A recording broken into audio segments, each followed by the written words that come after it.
আওয়ামী মিডিয়ার আনলিমিটেড ফাঁদে পড়েছে বিএনপি সরকার। বিএনপি সরকার কিভাবে ব্যর্থ হয়ে যাচ্ছে দেখেন, শুরু হয়ে গেছে। আওয়ামী লীগের সাথে ভারতের সাথে সমঝোতা করে ক্ষমতা এসেছেন, মজা বুঝবেন কিছুদিন পরে। বিএনপি ভেবেছিল যে আওয়ামী লীগের মিডিয়াগুলো তারা দখল করেছে, এখন সব বিএনপি হয়ে গেছে। না, ওই আওয়ামী প্রেতাত্মা সব জায়গায় রয়ে গেছে এবং ওই আওয়ামী প্রেতাত্মা বিএনপিকে ধ্বংস করবে এবং বিএনপিকে ব্যর্থ করবে।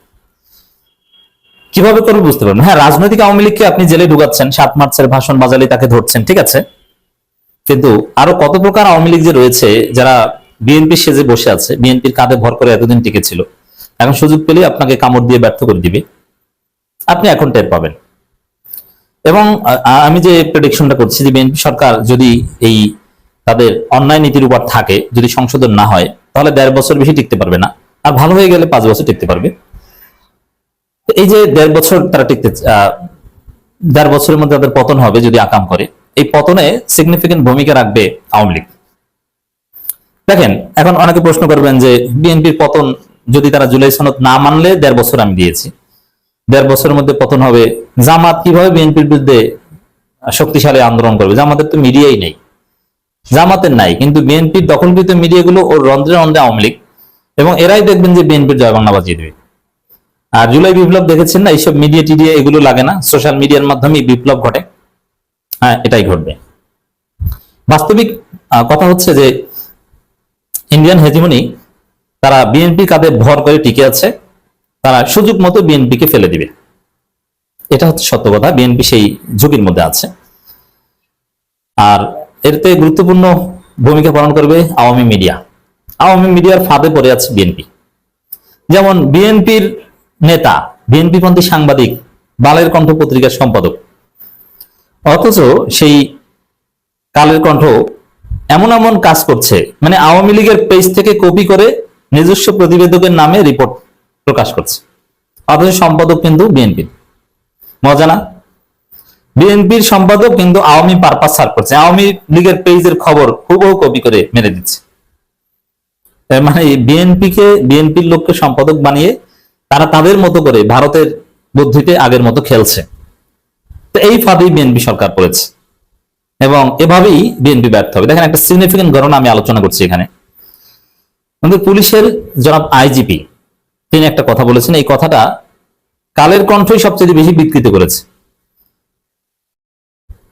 যে জুলাই কারো ব্যক্তিগত সম্পদ নয়, পুলিশও রাজপথে ছিল এবং জুলাই নিয়ে যারা ফায়দা লুটতে চায় তাদের তালিকা করা হচ্ছে। এই ফটোকার্ড ছড়িয়ে পড়েছে। এখন এটা নিয়ে পুলিশের আইজিপির বিরুদ্ধে জনমনে তীব্র ক্ষোভ বিরাজ করছে, যে এটা আবার জুলাই রাজপথে পুলিশ ছিল, এটা কেমন কথা? এটা তো ধৃষ্টতাপূর্ণ কথা। কারণ পুলিশই তো গণহত্যা করেছে, পুলিশের বিরুদ্ধে ছিল জনগণের যুদ্ধ।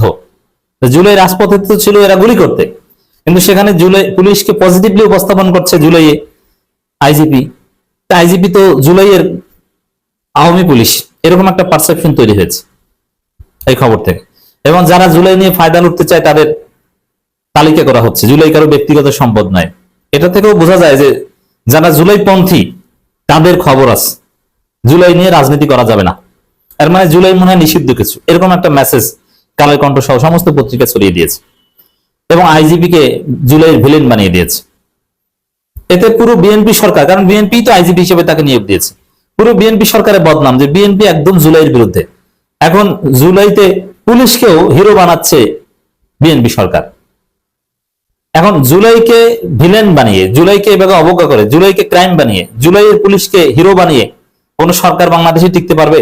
পারবে না। কারণ এই সরকার জুলাইয়ের চেতনা ধারণ করে ক্ষমতা এসেছে এবং জুলাই সনদের পক্ষে গণভোটে হা ভোটের ক্যাম্পেইন চালিয়ে ক্ষমতা এসেছে। তো বিএনপি কতটা বেকায়দায় ফেলছে দেখছেন। এই যে এতক্ষণ যা দেখছেন না, এই যে বললাম যে জুলাই কারো ব্যক্তিগত সম্পদ নয়, পুলিশ রাজপথে ছিল এবং জুলাই নিয়ে ফায়দা হাসিলকারীদের তালিকা করা হচ্ছে, এগুলো পুরোটাই মিডিয়ার কারসাজি। এরকম কোনো কথা আইজিপি বলেন না। আইজিপি একজন ভালো মানুষ, বাগেরহাট বাড়ি, আমি তাকে চিনি। তিনি হাসিনার আমলে নির্যাতিত, বঞ্চিত, হাসিনা তাকে বাধ্যতামূলক অবসরে পাঠিয়েছিল, তারেক রহমান তার চাকরির মেয়াদ বৃদ্ধি করে তাকে আইজিপি বানিয়েছে। বিএনপি সরকার ক্ষমতা আসার পর ভালো কাজ কি করেছে যদি প্রশ্ন করা হয়, তাহলে একটা হচ্ছে যে একজন ভালো মানুষকে পুলিশের আইজিপি বানিয়েছে। আমি তাকে চিনি, এটা জেনে শুনে বলছি। এবং তিনি আসলেই জুলাইকে হৃদয় থেকে ধারণ করেন, কিন্তু এমন ভাবে তাকে মিডিয়াগুলো উপস্থাপন করছে যে তিনি জুলাইয়ের বিরুদ্ধে, বরং জুলাইতে পুলিশ ভালো ছিল, জনগণ খারাপ ছিল, এবং জুলাই পক্ষে যারা বলবে তাদের তালিকা করা হচ্ছে, এরকম একটা বার্তা গিয়েছে না? এবং অনেকে আইজিপি কে গালাগালি করছেন, এবং আমাদেরকে অনেকে মেসেজ দিচ্ছেন যে ভাই এটা কেমন পুলিশ, তাহলে আমাদের জুলাই এখানেই শেষ? চিন্তিত না রে ভাই, এখানে আইজিপি আলী হোসেন ফকির তিনি জুলাইয়ের পক্ষের, তিনি সঠিক বলেছেন। আওয়ামী সাংবাদিকরা এমন ভাবে পেঁচিয়ে ধরে তাকে বিব্রত বোধ করে এবং তার মুখ থেকে এমন বক্তব্য বের করে যেটা কাট করে ফটোকাট বানিয়ে বিভ্রান্তি সৃষ্টি করছে। তা আসলে ঘটনাটা কি দেখেন, এই যে পুলিশের আইজিপি তিনি কিন্তু জুলাইকে বিপ্লব বলেন। জুলাইকে বিপ্লব বলার পক্ষে বিএনপি নয়, বিএনপি জুলাইকে অভ্যুত্থান বলে, আর জুলাইকে বিপ্লব বলি হচ্ছে আমরা। এই আইজিপি তো আমাদের চিন্তার লোক ভাই, সে তো জুলাইকে বিপ্লব বলে। মানে জুলাইকে বিএনপি সরকার যেহেতু বেশি ধারণ করেন পুলিশের আইজিপি, পুলিশের পোশাক যেটা পরিবর্তন হয়েছে ওইটা রাখারই পক্ষে তিনি, কিন্তু এই পোশাক কেন রাখা হবে নানান ভাবে এটা তার কাছ থেকে জানতে চায় সাংবাদিকরা, খোঁচায় শুধু যে কিছু বলেন। তারপরে তিনি এক পর্যায়ে বলেছেন আমাদের কল্প সাফ করতে হবে। এর মানে আগের পোশাক নিয়ে বিতর্ক আছে, আগের পোশাক পরে তো পুলিশ জুলাইতে অপকর্ম করেছিল, এখন সাংবাদিকরা বলে তাহলে আগের অস্ত্র দিয়ে অপকর্ম করেছিল। পোশাক আর অস্ত্র এই দুইটা কি এক? দেখেন কিভাবে আওয়ামী সাংবাদিকরা উল্টাপাল্টা প্রশ্ন করছে, বেয়াদবি করছে পুলিশের আইজিপির সাথে। তারপরে তিনি বলছেন যে আসলে সমস্যা হচ্ছে আমাদের কলবে, মানে সাংবাদিকরা যে প্রশ্ন করে তো আমাদের কলবে সমস্যা। এর মানে তোমরা পোশাক নিয়ে রাজনীতি করছো, আওয়ামী আমলে ফিরে যেতে চাইছো, এরকম একটা বার্তা দেওয়ার চেষ্টা করছেন, এবং জুলাই নিয়ে বিভিন্ন উল্টোপাল্টা প্রশ্ন করার চেষ্টা করছে। তো এটা কার্যত পুলিশের আইজিপি আলী হোসেন ফকির মূলত এটার প্রতিবাদ করেছেন। তিনি বলছেন জুলাই নিয়ে নেতিবাচক ফায়দা নিতে চায় কেউ কেউ, এবং বিভ্রান্তি তৈরি করছে এক শ্রেণীর সাংবাদিক, উল্টোপাল্টা প্রশ্ন করছে।